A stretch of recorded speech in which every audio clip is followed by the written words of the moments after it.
मुझे कोई शादी नहीं करनी है, और आपके लाए हुए प्रपोजल से तो बिल्कुल नहीं। मैं पेरिस शिफ्ट हो रहा हूं हमेशा के लिए। चाचा जी। गायत्री, आओ आओ बेटा आओ।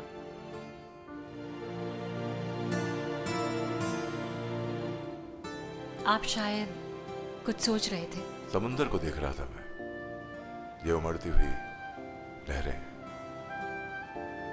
इंसान की जिंदगी से कितनी मिलती जुलती हैं, है ना?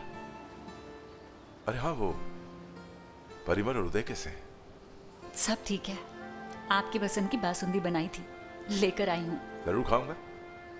तुम्हारी हाथ की बनी हुई बासुंदी खाए हुए जमाना हो गया। चाचा जी, आप वो समीर वाली बात से परेशान है ना? हाँ बेटा, और उस परेशानी में मैंने इला को भी डांट दिया। चाचा जी, आप ऐसा बिल्कुल मत सोचिए, क्योंकि मुझे पूरा यकीन है चाची ने आपके गुस्से के पीछे आपके छुपे हुए दर्द को भी जरूर देखा होगा। पता नहीं बेटा, गायत्री जब इस घर में आए थे ना, तो सोचा था कि सब ठीक हो जाएगा, पर कुछ भी ठीक नहीं हुआ। राहुल अपने दुखों से दुखी है। निरंजन और रीता के बीच पता नहीं क्या, मगर कुछ अनबन सी चल रही है। साफ दिखाई देता है कि खुश नहीं है वो लोग। पति पत्नी के बीच में और हिला दखल नहीं देना चाहते। समझ नहीं आ रहा बेटा कि क्या करें। आपको याद है चाचा जी, जब मेरी माँ बहुत बीमार थी? हाँ याद है बेटा, याद है।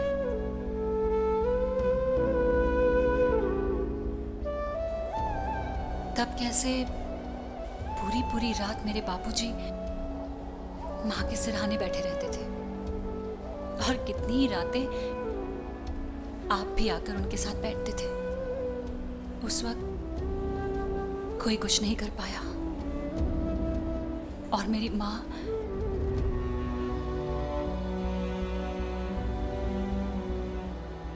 चाचा जी, आपका आकर अपने दोस्त के साथ बैठना उन्हें हिम्मत देता था।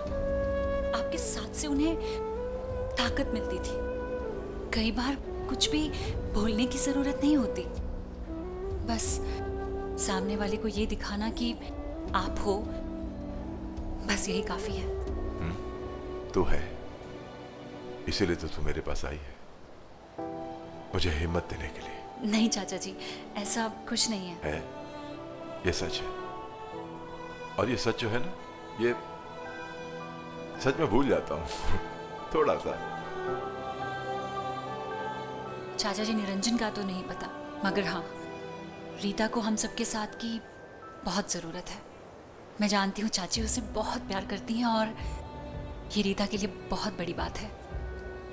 लेकिन फिर भी तूफान जितना बड़ा होता है ना, पेड़ को उतनी ही मजबूत जड़ों की ज़रूरत होती है। हाँ बेटा। और आपसे बेहतर ये बात कौन समझ सकता है।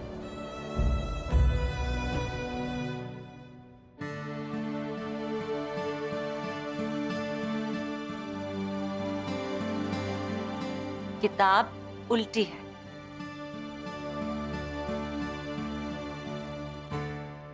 आज उल्टा ही पढ़ने की कोशिश कर रही थी। आ बैठ। नहीं नहीं चाची जी, मैं तो बस जाने वाली थी, सोचा आपको बाय बोलती चलूं। गायत्री, तू जब भी आती है ना, मुझे बहुत खुशी मिलती है। लेकिन आज नहीं मिली ना। तू मेरी और अपने चाचा जी की बात कर रही है ना? तू तो अच्छी तरह जानती है, हम एक दूसरे से ज्यादा देर तक नाराज नहीं रह सकते। चाची, बस यही सुनना था मुझे। आपको पता है, मैं हमेशा माँ अम्बे से यही प्रार्थना करती रहती हूँ कि आप और चाचा जी हमेशा खुश रहें। चलिए अब मैं चलती हूँ, मेरा इंतजार कर रहे होंगे। अच्छा हाँ, फ्रिज में बासुंदी रखिए, चाचा जी को जरूर खिला देना। पक्का। Bye bye.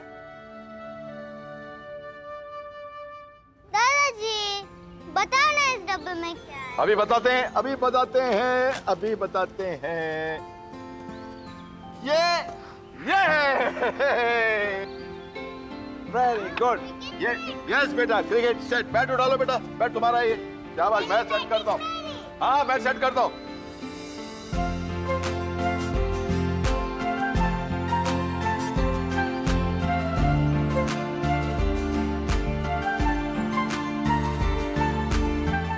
Good shot.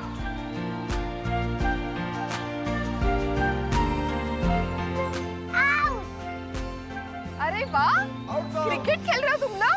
अरे दादी देखो ना, बीजल चीटिंग कर रही है। आप एम्पायर बन जाओ ना। अरे नहीं नहीं, मुझे क्रिकेट बिल्कुल नहीं आता। अरे बन जाओ ना अंपायर।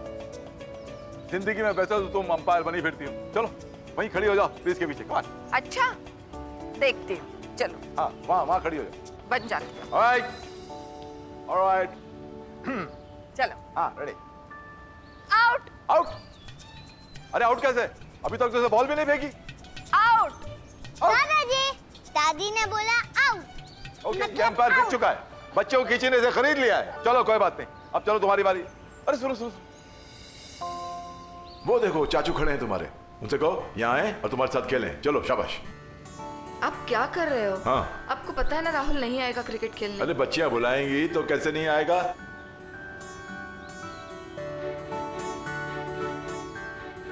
चाचू, आप हमारे साथ क्रिकेट खेलो ना। नहीं मेरी एंजल, मैं क्रिकेट नहीं खेलता हूँ। खेलो ना। खेलो ना। नहीं, एक काम करते हैं ना, हम कोई और गेम खेलते हैं। नहीं, हमें क्रिकेट ही खेलना है। नहीं नहीं नहीं, कुछ और खेलेंगे। प्लीज खेलो ना। नहीं पलक बीजल, मैं मना कर रहा हूँ ना आपको। नहीं नहीं नहीं नहीं, मेरी बात सुनो। आप मेरी पलक, मैं आपको मना कर रहा हूँ ना। एक बार में आपको समझ में नहीं आता? कह दिया ना मैंने आपको, मैं क्रिकेट नहीं खेलूंगा।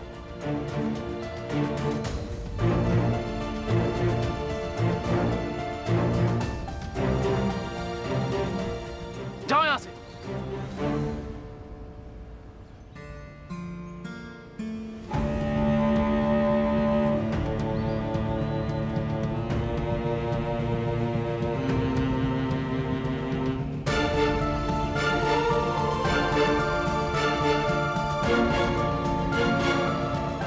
बीजल, पलक, हाँ दादाजी, चाचू ने हमें डांटा। कहा था ना मैंने।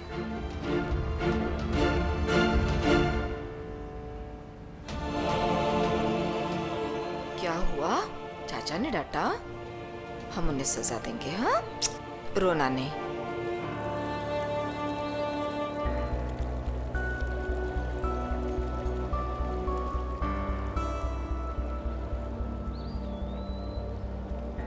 अपनी जिंदगी की समस्याओं को लेकर कब तक औरों को दुख देता रहेगा? उन मासूमों को रुलाते हुए शर्म नहीं आई तुझे? आखिर ऐसा क्या मांग रही थी तुझसे? वो मुझसे वो मांग रही थी जो मैं उन्हें नहीं दे सकता। नहीं खेल सकता उनके साथ क्रिकेट में। जानते हैं ना क्रिकेट से कितनी नफरत है मुझे। हर एक जमाना ऐसा था जब तू उठते बैठते क्रिकेट क्रिकेट क्रिकेट चलता रहता था। शाम को कितनी बार तुझे क्रिकेट के ग्राउंड से पकड़कर कर लाया। सब बेकार था ना, बेवजह का टाइम वेस्ट। राहुल, मैं जानता हूं कि तू क्रिकेट बहुत अच्छा खेलता है। आप मुझसे क्रिकेट की बात ना ही करें तो बेहतर है। चल ठीक है, नहीं करता क्रिकेट की बात, लेकिन क्या तू भूल सकता है? मुझे तो ये भी याद है कि यूनिवर्सिटी से खेलते हुए तुझे रणजी ट्रॉफी टीम की सिलेक्शन का बुलावा भी आया था। लेकिन अगर उस सिलेक्शन मैच में तू बिना कोई रन बनाए एलबीडब्ल्यू आउट हो गया। मैं आउट नहीं था, नहीं था आउट में बाबूजी।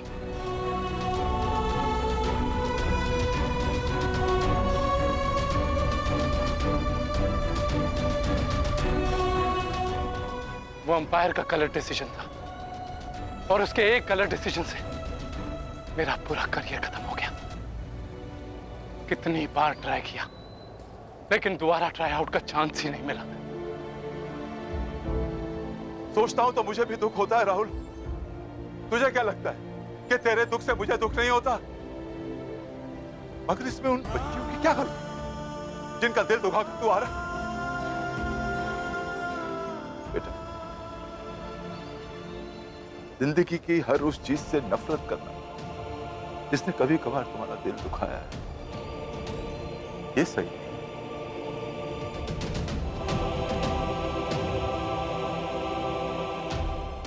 सही गलत क्या है मुझे नहीं पता। मैं सिर्फ इतना जानता हूं कि जिंदगी से मैंने दो ही चीजें मांगी थी, एक किस्मत ने छीन ली और एक आपने। और अब मैं जिंदगी भर दोनों से नाराज रहूंगा, उस किस्मत से भी और आपसे भी।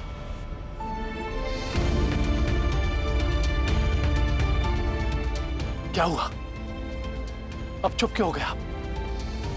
कहते क्यों नहीं कि कुछ नहीं छीना है आपने मुझसे? राहुल, वो बात इतनी पुरानी हो चुकी। 5 साल 3 महीने 17 दिन पुरानी।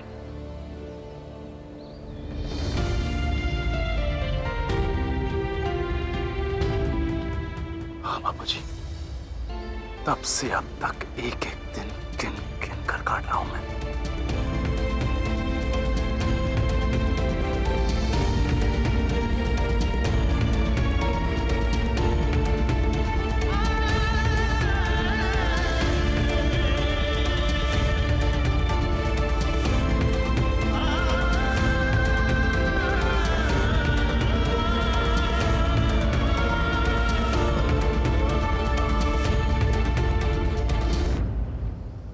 राहुल के बारे में सोच रहा था, क्या वो हमेशा ऐसे दुखी रहेगा और अपने दुखों के लिए मुझे जिम्मेदार ठहराता रहेगा? चलो मान लेते हैं कि गलती मेरी, तो मेरे भाई खुद को सजा क्यों दे रहा है? दरअसल वो आप ही को सजा दे रहा है। वो दुखी रहेगा तो आप भी तो सुखी नहीं रह सकते। और मैं क्या कर सकता? उसका बीता हुआ कल वापस तो नहीं ला सकता ना। देखिए, आप उसका आज और आने वाला कल तो ठीक कर सकते हो ना।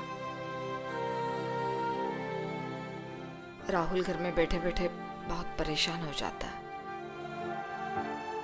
आप उसके लिए कोई नौकरी का बंदोबस्त क्यों नहीं करते?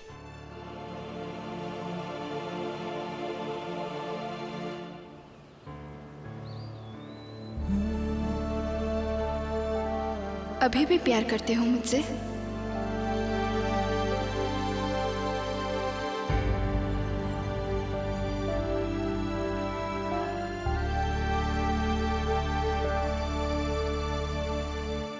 हाँ, अब भी प्यार करता हूं तुमसे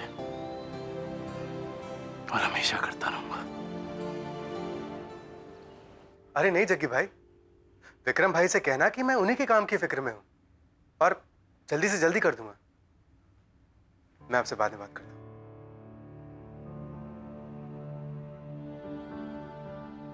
मुझसे झगड़कर आपका दिल नहीं भरता क्या? जो आप राहुल के साथ भी बदतमीजी करते रहते हैं। तुम मुझसे बात कर रहे हो, मगर हमारी बातचीत तो बंद है ना। ये बातचीत नहीं है। हो, ये झगड़ा है। वो क्या है ना कि तुमने मुझे रूल्स ठीक से समझाया नहीं है ना। मजाक करने से बात खत्म नहीं हो जाएगी। कौन सी बात? हाँ, मेरी और राहुल की बात।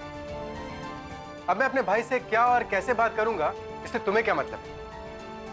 मतलब है, क्योंकि आप और मैं जिनके घर में रहते हैं ना, वो राहुल के माता पिता है। माँ ने कुछ कहा तुमसे?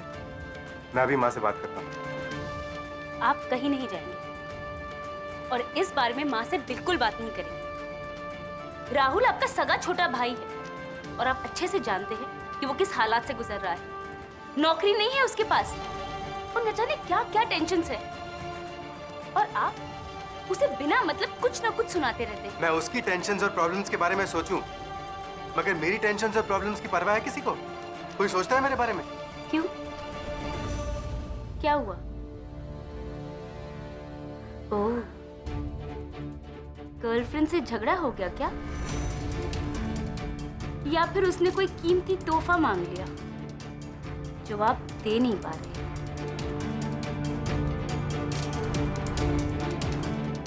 जब तक अपनी आंखों में ये शक का काला चश्मा लगाकर घूमती रहोगी ना, तुम्हें सब काला ही दिखेगा।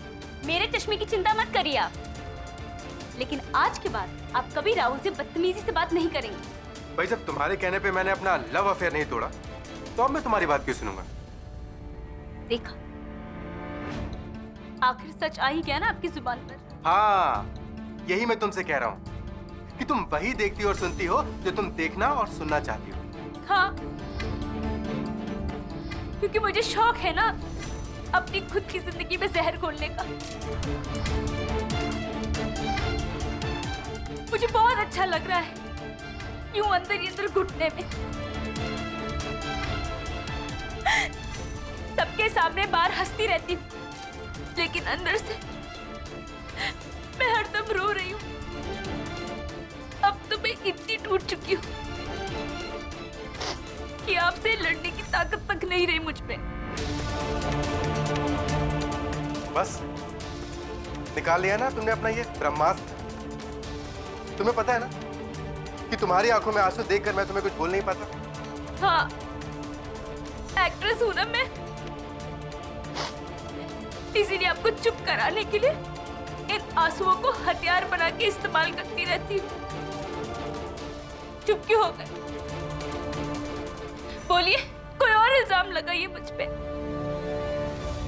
ताकि मैं आपको ये दिखा सकूं कि मैं और कितना रो सकती हूँ। अब अगर तुम्हारे नसीब में बेवजह ही रोना लिखा है तो रोती रहो, बहाती रहो आंसू।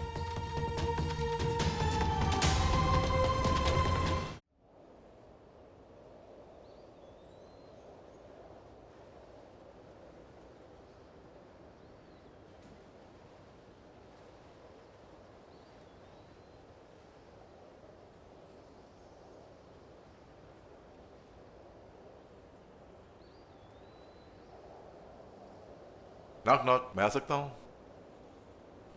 बाबूजी, आइए ना। आंसू पोंछने की कोई जरूरत नहीं है। मैंने तो आज तक ऐसी कोई किताब नहीं पढ़ी जिसमें लिखा हो कि रोना नहीं चाहिए। मैं जब छोटा था और स्कूल में पढ़ता था, तो हमारे स्कूल में एक टीचर थे, शुक्ला जी। वो हम बच्चों को बहुत मारते थे। मारते तो थे और रोने भी नहीं देते थे। यानी कि अगर वो मारे और कोई बच्चा रोए तो वो उसे और मारते थे। तो उनकी उस और मार के डर से कोई बच्चा रोता नहीं था, मगर रोना तो आता था। इसलिए जिस बच्चे की पिटाई होती थी वो बाथरूम जाता था और बाथरूम में जाकर रोता था। देखो बेटा, रोने से बाहर का दुख तो नहीं जाता, लेकिन रोने के बाद उस दुख को सहने की ताकत जरूर मिलती है। ये बड़े दुख की बात है कि मेरे और लीला के होने के बावजूद तुझे अपना दर्द सहने के लिए यहां आकर रोना पड़ता है। जरूर हमारे प्यार में या हमारे अपनेपन में कुछ कमी रह गई कि तुझे इतना भी भरोसा नहीं है कि। नहीं बाबूजी, प्लीज ऐसे मत कहिए। अब मछली पानी में अगर तैर रही हो और पानी को लगे कि वो डूब रही है और उसकी जिम्मेदारी है, तो ये तो गलत है ना बापूजी। सच तो ये है कि पानी मछली को कभी नहीं डुबाता, बल्कि वो तो उसका जीवन होता है। और मछली वो पानी में कभी नहीं मरती बापूजी, वो तो उससे अलग होकर मर जाती है। चलिए, बड़ी अच्छी बात है कि मेरी मछली पानी में डूब तो नहीं रही। हम अगर वो जिस पानी में रह रही है उस पानी में वो दुखी है ना। देख बेटा, तू मुझे और लीला को बताती है या नहीं बताती, ये फैसला तेरा है और तुझे अपना फैसला करने का पूरा हक है। मैं तो सिर्फ यही कहना चाह रहा था कि अपना दुख किसी को बता देने से दुख का एहसास कम हो जाता है। यही तो उलझन है ना बापूजी। चलो, मैं मान लेती हूँ कि मैं दुखी हूँ, लेकिन मैं पक्का नहीं जानती कि मुझे दुखी होना चाहिए या नहीं। और अगर मैं बेवजह दुखी हूँ तो मैं आपको और माँ जी को बेवजह दुखी नहीं करना चाहती। मां अम्बे करे कि तेरा यह दुख बेवजह हो बेटी। आज किसी ने सच्चाई से जान पहचान करवाई मेरी। कहा कि किसी का कुछ करना जरूरी नहीं होता, कभी कभी सामने वाले को यह एहसास दिलाना जरूरी होता है कि आप हो, बस यही काफी होता है। और मैं और रीला है तेरे साथ, हर कदम पर तेरे साथ हैं। रमेश भाई नमस्कार। राहुल के बारे में कुछ बात करनी थी आपसे। उस दिन वो बेचारे लड़की वालों के साथ समीर ने जो हरकत की, समझ नहीं आ रहा था कि किस मुंह से आपसे बात करूं। कैसी बातें कर रहे हो गोवर्धन? बच्चों की बातों को लेकर क्या हम अपने रिश्ते बिगाड़ देंगे? भूल जाओ इस बात को। क्या कह रहे थे राहुल के बारे में? रमेश भाई, राहुल के लिए नौकरी का कहीं कुछ कर दीजिए। हाँ, लेकिन आपकी किसी कंपनी में नहीं, किसी और कंपनी में। वरना समझ जाएगा कि मैंने आपसे बात की थी उसके बारे में। आप तो समझते हो कि वो क्या सोचता है मेरे बारे में। मुझसे किसी भी तरह का एहसान नहीं लेना चाहता हूँ।